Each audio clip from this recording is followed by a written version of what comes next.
Hi, this is Dr. Eric Westman with another edition of ADAPT Case Files.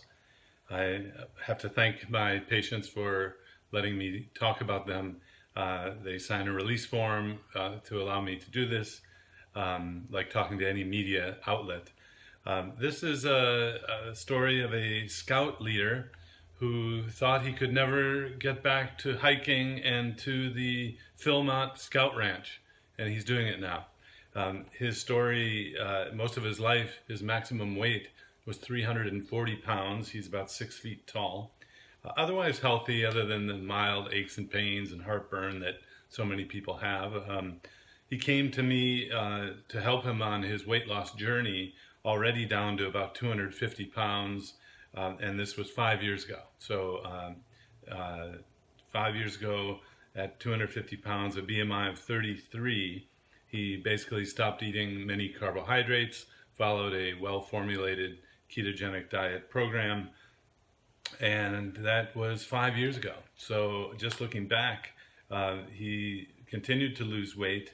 Over the next year, he lost about another 25 pounds, and then the next year, another 25 pounds, and has maintained a weight at about 200 to 210 pounds over the last 3 years. So started 5 years ago, maintained the weight loss for 5 years, starting at a maximum weight of 340 pounds, now at 208. And his BMI now is 27.9.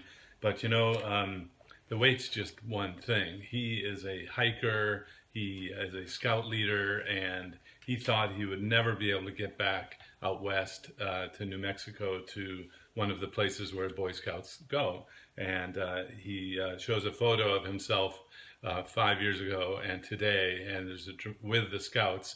The Scouts have gotten older, and he looks younger because he weighs so much less.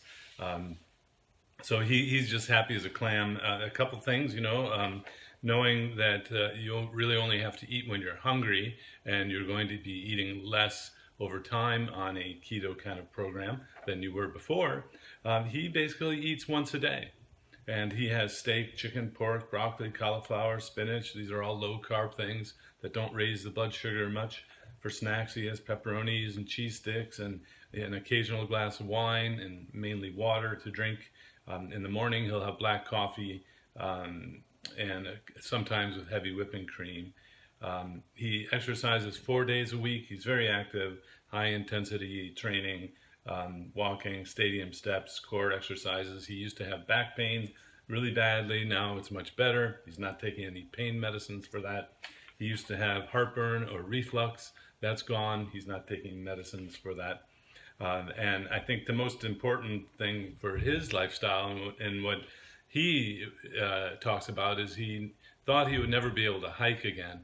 And not only is he back hiking and keeping up with these youngsters, the Scouts, he has a very different way of packing his backpack.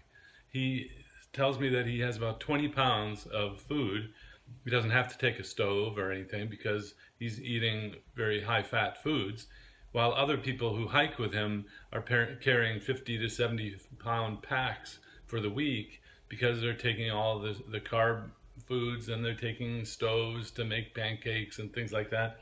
So I think that helps him hike even a little better, in that he's carrying around much less weight in his backpack, because as a fat burner, as a non-carb eater, you're a fat burner, you can actually carry around more energy with less weight in your backpack. That's why a lot of hikers, elite athletes, cyclists, things like that, are eating in a keto type of way. So just to summarize, this is a 58-year-old who started at a BMI in my clinic at about 33, now is at a BMI of 28, feels great, is able to do all the things that he used to do, and especially hiking with the Boy Scouts. He has great plans and ideas of helping to change the Scouts. He sees a lot of other men his age who are unable to do these kinds of hikes and would love to reach out, if he could, to kind of pay back or pay it forward the information that he's learned. And Again, thanks to Adapt Your Life for creating these concept case files, and thanks to my patients for letting me talk about their great stories.